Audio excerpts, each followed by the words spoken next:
At a really dark time in my life a couple years ago, Rhonda Byrne's truth of gratitude really restored my soul. And it took me from a place of feeling lost and hopeless to finding joy in my mornings and finding hope in my steps as my days progressed.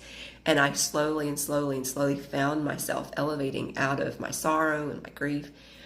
But during that dark season, my husband and I accumulated a lot of weight from some circumstances and decisions that were made, and it has felt like something I decided to take on my own shoulders. I didn't feel like I had a lot of choice in the matter, but somehow I took on the load as though it was something I had to solve.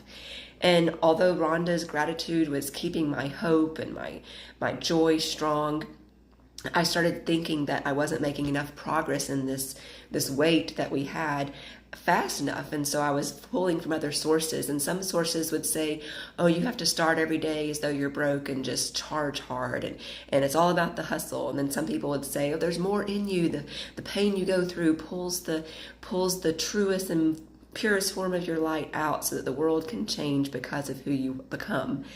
And all of those messages are true, but I started owning this thing as though it was my albatross to carry, and it was my life's purpose to bring to the world this testimony of hope and restoration. And all that could possibly be true, but with it, something subtle was happening.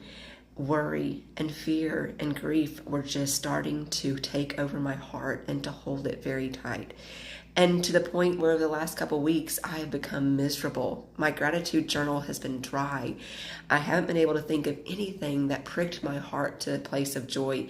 It's all just been, I should write this gratitude so that I will stir something. The stirring never occurred. I just remained more sorrowful and more bitter and more resentful because of the things that had happened, and they weren't resolving.